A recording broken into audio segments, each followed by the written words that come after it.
Another thing, attorney ha, nung mga nakaraang SONA niya, nabanggit niya rin hindi ko makakalimutan yun, sabi niya, na bilang na ang mga araw ng mga smuggler at hoarder, kasi naging issue yan before eh.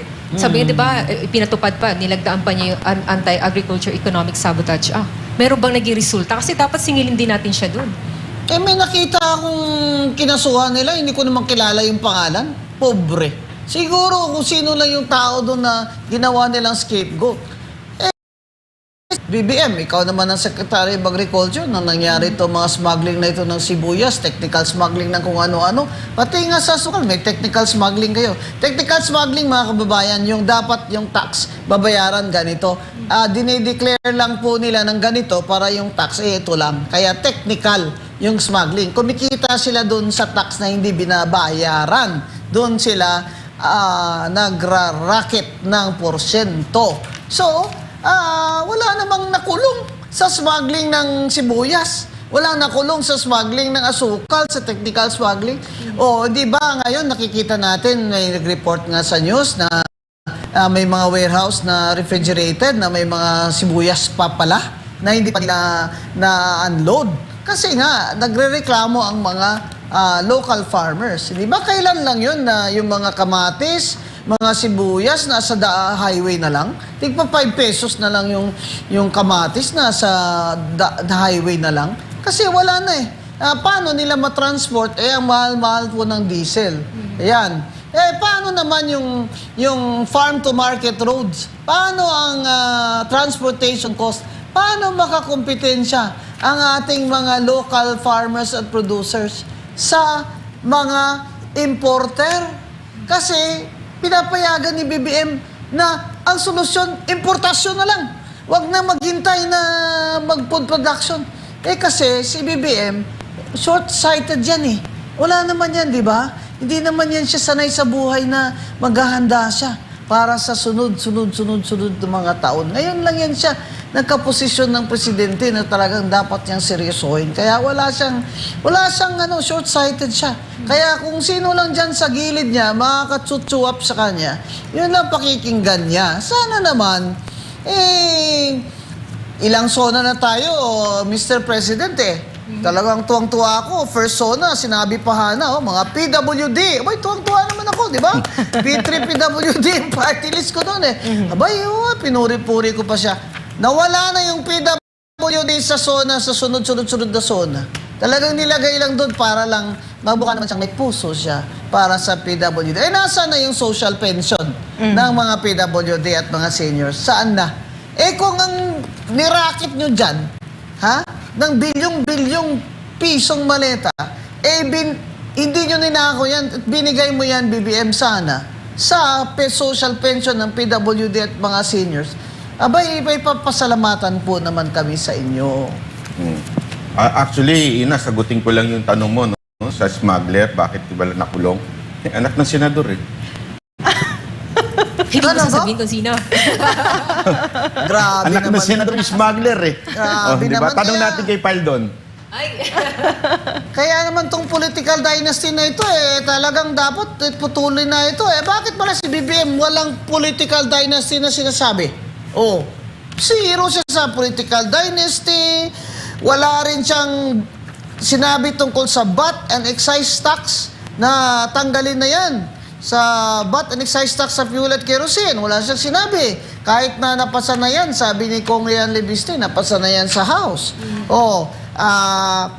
Wala rin siyang sinabi ng magkano ba gross domestic product ngayon na BBM? At pati ka nagre-report sa income. Puro ka nagre-report ka sa gastos. Abay, kailangan i-report mo rin yung income. Hindi po ba? Abay, dito sa energy. Ang solusyon ni BBM sa high price of electricity, orderan ng Meralco na yung walang puputol ng kuryente habang di nagbabayad ng mga tao. Ayan mga kababayan Klaro yun Orderan ng Meralco na huwag puputulan kayo ng kuryente kahit di pa kayo nakabayad dahil mag-installment pa kayo. Kaya hindi naman niya sinabi kung hanggang kailan. Baka naman 30 days lang. Okay, sunod po tayo na topic. Ito naman kanyang tugon po sa oil crisis po sa Middle East. Yun na.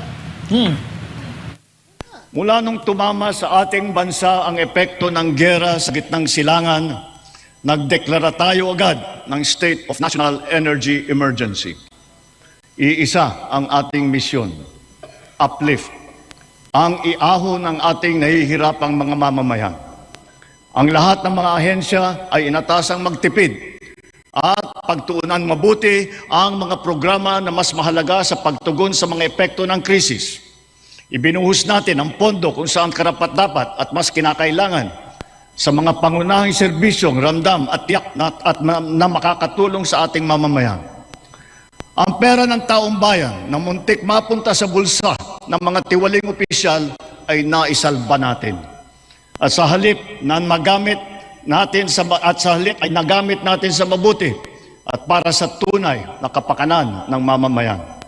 Ibinaba natin ang karagdagang halos 58 bilyong pisong pondo sa mga lokal na pamahalaan para mas mabilis at mas malawak ang paglingap sa taong bayan. Mataas ang tiwala at kumpiyansa natin sa mga lokal na pamahalaan.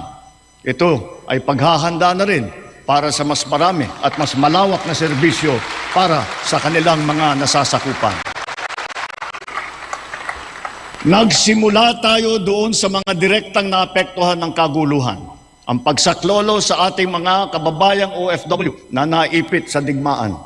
Mahalagang misyon ito ng pamahalaan. Gayong lagpas 2.2 milyong Pilipino ay naghahanap buhay sa Middle East. Simula nung naputok ang gera, mahigit 12,000 kababayan natin ang ating naiuwi sa bansa na ligtas. Mahigit 140,000 OFW naman ang ating nabigyan ng sari-saring tulong sa gitna ng kaguluhan sa Middle East. Tulad ng pagkain, tulong pinansyal, pagpapagamot at masisilungan.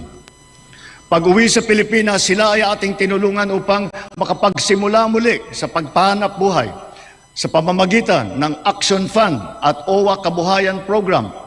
Ang iba naman ay nilapit natin sa peso o kaya sinama natin sa bayanihan para sa balikbayang manggagawa job fair. Samantalang ang iba ay tinulungan natin makapaghanap buhay muli sa ibang bansa. Bukod sa kanila, ang mga magbabalik natin mga gurong OFW ay papasok na sa mga public school natin kung saan sila ay higit na kinakailangan. Dahil dito sa Pilipinas, sila ang ma'am at saka ang sir. Patuloy ang ating ugnayan sa iba't ibang bansa at ang suporta natin sa mga OFW para sa kanilang kaligtasan. Lalo na at may mga kababayan tayong nasawi o hanggang ngayon ay nawawala sa Middle East. Pangalawa, bunga ng ating magandang ugnayan sa iba't ibang bansa. Natiyak nating sapat ang supply ng langis para sa ating pangangailangan. Sa kabila ng pagsara ng Strait of Hormuz ay nagawa natin makabili at makapag-angkat mula sa ibang pagkukunang bansa tulad ng Japan, South Korea, Oman, India, maging sa Russia, pati na sa China. Dahil sa mga ito, natiyak natin na sapat ang supply ng bansa na tatagal hanggang halos 2 buwan. Nakipag-usap din tayo sa Iran para sa kaligtasan ng ating libo-libong mga kababayang tripulante na nasa Strait of Hormuz. Sa kooperasyon ng ating mga kumpanya ng langis, hindi naging biglaan ang pagtaas ng presyo ng petrolyo, kundi paunti-unti sa loob ng 1 linggo. Ito'y para naman maging magaan sa ating nahihirapang mga consumer. Nagtakda rin tayo ng sunod-sunod at malalaking mga price rollback na kailangan tuparin ng mga kumpanya ng langis. Sa tulong ng batas na naipasa ng Kongreso, agad din natin nasuspindi ng 3 buwan ang pagpataw ng excise tax sa LPG at saka sa kerosene. Bukod dito, agad din natin nilimitahan ang pagtaas ng presyo na inaangkat nating bigas. Inaresto at kinasuhan din natin ang mga nahuling nagsasamantala sa kabila ng pagdurusa ng taong bayan habang may state of energy emergency. Lahat ng posibleng gawin para mababa ang presyo at mapabagal ang pagtaas nito, ginawa natin. Alright, natungayan natin yung pahayag nga, Attorney Gonzon, Banat Bay, patungkol dun sa Middle East crisis. Parang past tense, Hana? Parang yan yung dapat sinabi niyan last year. Parang past tense yung mga Hindi niya sinasagot yung, dahil dito naman tuloy ang demand, ay aakyat na naman ang presyo ng gasolina at krudo at gasol, kerosene. Hindi niya sinasabi na yung matagal na nating gusto at pinasa na nga ng mga congresswomen, na isuspende na muna niya ang pagkolekta ng VAT at excise tax sa fuel at gasol at kerosene habang tayo ay may energy crisis, di ba? Ayaw talaga ni BBM yan tanggalin kasi diyan sila talaga kukuha ng pera para sa unprogrammed funds. Alam nyo na yung unprogrammed funds, di ba? Alam na natin yan. Parang sarili niyang budgets yan Yan ang problema. Ibibigay siyang ayuda, tigta 10,000 kayo dyan. Yung iba, mamamatay muna bago mabigyan ng 10,000 yung mga driver. Pero wala namang sinabing forever ng 10,000 the whole year. Pero ayaw niya. Ayaw niya suspendihin ng pagkolekta. Isang utos lang yan sa BIR. Isang utos niya lang yan na huwag niyo munang kolektahin ng VAT at excise tax sa fuel, gasol at kerosene. Hindi na nga kailangan ng batas siguro yan Actually, Atty. Rowena, mukhang nagkamali ho ata ang title, hindi SONA. Ano? Pinocchio trailer. Kasi Parang palabas na Pinocchio ngayon sa movie house Mukhang ganun ang lumabas, puro kasi sinabi niya. Hindi kasi kung iisipin nyo, yung sinasabi niya doon sa oil crisis, una-una, grabe yung pagtaas at ang bilis. Pagbaba, ang bagal. So sana man lang, yun yung binigyan niya ng pansin at sinita niya yung mga oil companies at sinabi niya, huwag naman kayo ganun kabilis magtaas. Ngayon, ramdam na naman natin, kasi simula pa lang ng gera, tumaas kaagad.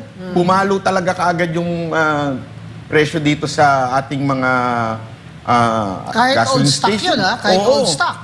I mean, sana, alam natin na sumasabay sila doon sa global market, pero dahil medyo mahirap sa buhay natin ngayon, sana man lang May konsensya. Oo.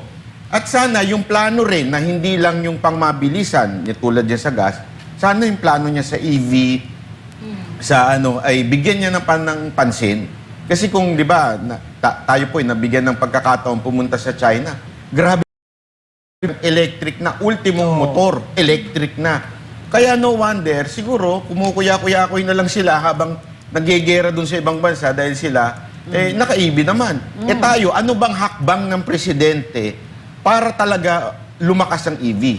Pwede nga niya sana sabihin na, pagdating sa pag-import ng EV, bawasan natin Wala ng mo ng tax. tax, Para bumaba talaga. Para bumaba ng 1 million ng pagbili ng tas lahat ng tao bumili na ng EV. Para eventually talagang maging gano'n na tayo. Wala Masyadong generic yung kanyang pagbitaw dito na solusyonan, puro gano'n, hindi naramdaman. Parang future tense lahat Parang in the future pa niya gagawin. Sabi niya, by 2040, dapat kalahati na ng mga sasakyan ay electric na. Teka sir, buhay pa kaya yung mga driver dyan sa Grab sa 2040? Bago mag-electric vehicle ang mga Grab taxi? Ano, subsidize ba ng gobyerno ang pagbili? Nagtataxi? Na income below ganito? Hindi mo sinasabi kung paano mo gagawin yan ibababa mo ba yung tax, BBM? Kagaya na sinabi ni Byron. May breaking news nga po, attorney. Nag-resign na po si Satanas.